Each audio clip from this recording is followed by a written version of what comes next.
In 2012, Carly Zakin and Danielle Weisberg founded The Skim from their couch. Now, 6 years later, their morning newsletter gives over 7 million subscribers the news and information they need to start their day. And when they first started the company, they got a lot of advice from other female entrepreneurs.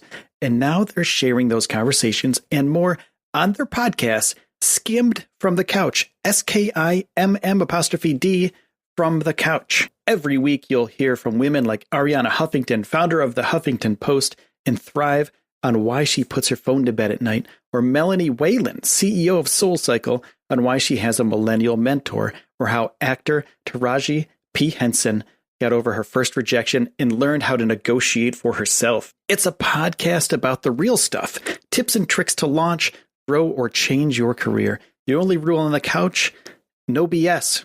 And check out Skimmed from the Couch wherever you listen to your podcasts. 9. T-minus 8 seconds.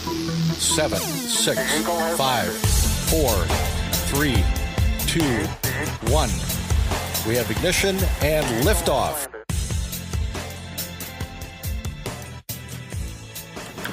Hello and welcome back to the Space News Podcast. My name is Will, and I want to say thank you to all of the space cadets out there for all the continued support. And the best way to support this podcast is to continue to listen to this podcast. That's the best way. You can also subscribe on iTunes, Stitcher, Spotify, Google Podcasts, anywhere that you can find your podcasts, you can subscribe to the Space News. So that being said, I want to say that we have a website too, spacenewspodcast.com. Along with these podcasts, I write articles and it's just getting going. So there's not much on there yet, but if you want to check it out, spacenewspodcast.com. I wanted to share something kind of funny with you today. There's an astronaut in space aboard the space station. And this guy, Andre Kuipers, dialed 911. He's a Dutch astronaut. And if you're not from the United States, 911 is our emergency number. So if something's going really wrong, you call 911. Fire and a car accident, something bad like that, you call 911. And he called it from the space station. So in a recent interview, he talked about contact with Earth. Kuiper said that it is nowadays possible to communicate from the space station via the satellite about 70% of the time while you're up there. Even when he was in space, he occasionally called to Earth to say hello to someone, for example, and there are some practical difficulties, including the big delay on the line. So there's a little bit of lag between the space station and Earth because there's, it has to bounce around a little bit to get back down here. And he said sometimes people were hanging up the phone because they thought I did not say anything. So later on, I started to talk as soon as I had dialed the number. And these connections are made via satellite to the Johnson Space Center in NASA, or at NASA in Houston. And that's one of the reasons why the call went wrong. Kuiper said, if you're in space, it's like you're making a call via Houston. First, you dial the 9 for an outside line and then 011 for an international line, which is pretty hilarious. So yes, you float and you have to type it in on the screen. I make a mistake. And the next day I received an email message. Did you call 911? I missed the 0. And indeed, there was a report at the Houston Alarm Center. Something happened in the Johnson Space Center. Security arrived and they went to the room where the call came from, but there was nothing. There was no one on the ground, but there was a line where the space station came in. It was a little disappointed that they had not come upstairs. So basically, this astronaut tried to dial an international number. He dialed 9 first, and then he tried to dial 011, and he missed the 0 and just dialed 911. So rescue teams and things came to Johnson Space Center and tried to alleviate the problem when there was actually no problem. He just fat fingered it, basically. So I thought that was a pretty funny human-like story from space. And I found that on Reddit. So reddit.com/r/space. Thank you, Reddit, for sharing this. And the user that shared this, let's see who this was.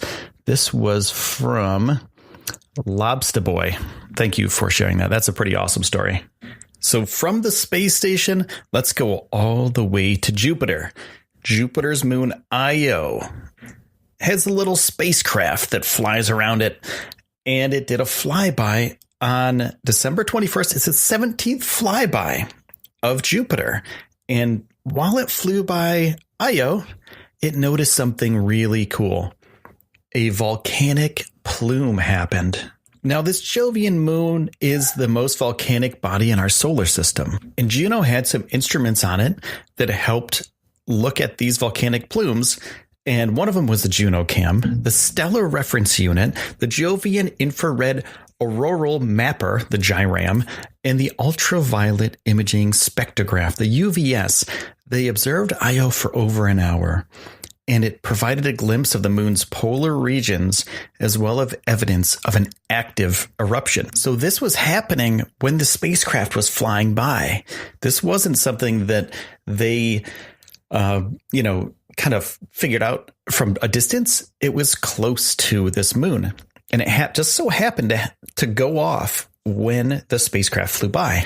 And Juno Cam acquired the first images on December 21st at 12 o'clock, 12:15, and 12:20 coordinated universal time before Io enters Jupiter's shadow. And these images show the moon half illuminated with a bright spot seen just beyond the terminator, which is the daylight boundary. And at 12:40 UTC, this is after Io had went into the darkness of total eclipse behind Jupiter, sunlight reflecting from nearby moon Europa helped to illuminate Io in the plume. SRU images released by SWRI depict Io softly illuminated by moonlight from Europa. And the brightest feature on Io in the image is thought to be a penetrating radiation signature. And Heidi Becker, who's the lead of Juno's radiation monitoring investigation at NASA's JPL, said, as a low-light camera designed to track the stars, the SRU can only observe Io under very dim-lit conditions.